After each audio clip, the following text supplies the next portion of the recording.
اے طاہر القادری، آج جعفر طیار مرکز کراچی کی تقریر سن اور چھوڑی میں پانی لے کے مر جا۔ ان جگہوں پہ تو سنیوں کو چھوڑ کے آیا ہے اور تو نے کہا ہے کہ ایک ہیں۔ آج تیرے اندر ایمان کا رتی بھی ہوتی تو بولتا ان کے خلاف، جو اللہ کو بھونکے ہیں، قرآن کو بھونکے ہیں، صحابہ کو بھونکے ہیں، سرکار کی شہزادیوں کو بھونکے ہیں، اور تم منہ بنا کے بیٹھے ہو ایک چوسنی جیسا۔ یاد کرو جب تم نے کہا تھا جو یہ کہے کہ دو ہے اس کو دو کر دو، تو یہ تیرے ہے، تو ان کا ہے، یہ جو بھونک رہے ہیں دن رات صحابہ کو۔ اب بتا کہ تو نے کتنا بڑا جرم کیا جب سنیوں کو پکڑ کے لے کے تو ان کے امام مرکزوں میں لے گیا۔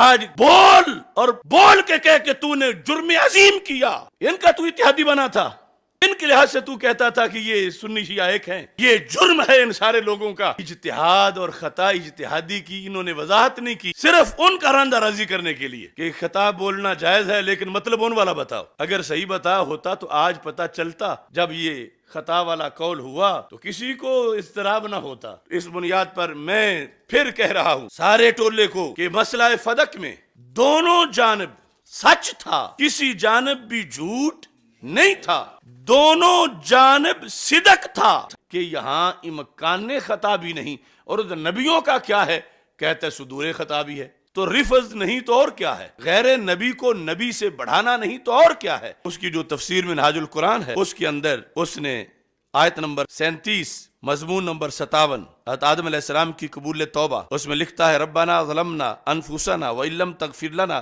وترحمنا لنکونن من الخاسرین کے بعد ان کلمات سے حضرت آدم علیہ السلام نے توسل کیا، کیا اللہم انی اسألوک بجاہ محمد صلی اللہ علیہ وسلم ان تغفر لی خطیئتی، ان تغفر لی خطیئتی۔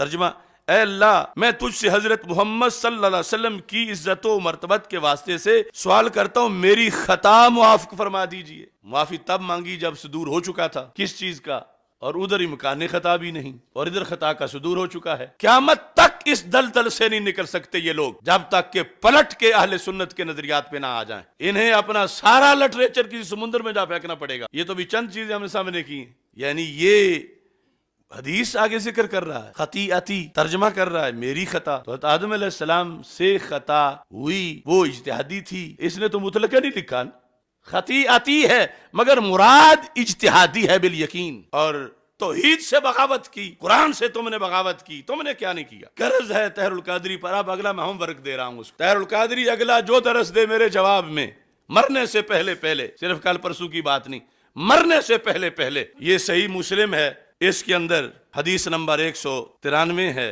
اور فائنل نمبر 322 ہے، کتاب الایمان ہے، صفحہ نمبر 121 ہے، یہ بیروت کا چھاپا جلد نمبر 1 ہے۔ قیامت کے دن لوگ جائیں گے حضرت آدم علیہ السلام کے پاس کہ ہماری سفارش کرو، وہ لوگ بھی سارے سنیں جن کو آج تک لفظ خطا کا مطلب ہی نہیں آیا، اور توہین کرتے ہوئے شور مچا کے ایسے گدوں کی طرح بھاگنا شروع ہو گئے۔ فَيَأْتُونَ آدم علیہ السلام فَيَقُولُونَ أَنْتَ آدم ابو الخلق، آدم علیہ السلام کے پاس جائیں گے، کیا تم تو آدم علیہ السلام ہو، آپ آدم ہو، ہماری سفارش کرو، میں مختصر کرتا ہوں۔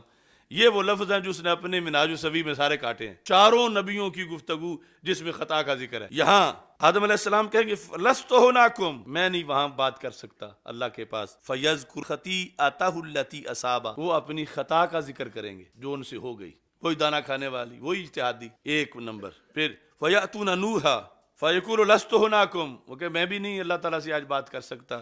فَيَذْكُرُ خَطِيئَتَهُ، وہ اپنی خطیہ کا ذکر کریں گے۔ پھر آگے جائیں گے حضرت ابراہیم علیہ السلام کے پاس، لَسْتُ هُنَاكُمْ وَيَذْكُرُ خَطِيئَتَهُ، وہ کہیں گے میں بھی نہیں کر سکتا، وہی خطا کا ذکر کریں گے۔ پھر حضرت موسیٰ علیہ السلام کے پاس، یاتون موسیٰ علیہ السلام فَيَقُولُ لَسْتُ هُنَاكُمْ وَيَذْكُرُ خَطِيئَتَهُ۔ میں طاہر القادری سے پوچھتا ہوں اب بچا کون؟ اگر تمہاری رائے لی جائے تو تم رفض کو اپنے اوپر چڑھا رہے ہو، میری تو بات نہیں، مجھ پہ فتوے لگا کے فارغ ہوگے تو یہ دکھائیں گے تجھے کہ یہ تو بچا کون پیچھے۔ یہ مدارس کے علماء شیوخ الحدیث ذرا توجہ فرمائیں، اگر مطلقاً خطا اجتہادی کو بھی تم عیب بنا رہے ہو تو بچا پیچھے کون؟ عیب نہیں، اسے عیب بنا کے پیش کرنا رفض ہے، یہ عیب نہیں، یہ تو تب ہوتی ہے جب بندہ مرتبہ اجتہاد پہ قائم ہو۔ تو یہ ہوم ورک ہے میرا طاہر القادری کے لیے، مرنے سے پہلے یہاں خطیہ کا مطلب مجھے بتائے، مرنے سے پہلے، ایک دو دن کا ٹائم نہیں، مرنے سے پہلے۔ ادھر امکان خطا بھی نہیں، سیدہ پاک رضی اللہ تعالی عنہا کے معاملے میں اور ادھر سب کا وقوع خطا ہے اور ہے مسلم شریف، اس کا جواب دو۔ اور پھر اجتہادی خطا اور غلط فہمی میں زمین و آسمان کا فرق ہے۔ روتا ہے کہ میں نے سجدہ یہ نہیں قول کیا، تو نے بڑا تیرا جرم ہے کہ تو نے غلط فہمی کا قول کیا۔ ہو سرکار کے جگر کا ٹکڑا اور غلط فہمی ہو، کہاں ہے وہ پیر جنہیں جلالی میں تو اجتہاد کی خطا پر بھی 295 کی ضرورت ہے، اور اس کے بیرونی ویزوں کے سیر سپاٹوں کے ہوتے ہوئے اس مکی سے برے ہیں کہ جو گندگی کے بیٹھ گندی چوستی، ایسے لوگ جو پیسے کے دھیلے پر کفر پہ جا کے اکٹھے ہو کے بیٹھ جاتے ہیں۔ آپ طاہر القادری، یہ غلط فہمی کیوں ہوئی تجھے؟ مرنے سے پہلے مجھے جواب دے۔ تو نے گھٹیا لفظ استعمال کیا، ہم نے تو جو قرآن میں ہے، جو سنت میں ہے، جو 14 صدیوں میں ہے، اور وہ بھی جواب دینے کے لیے رافضی کو جواب دیتے وقت وہ کہتے ہیں کہ سجدہ کا قول قول نبی ہے، سجدہ معصومہ ہے، یہ موضوع ہے۔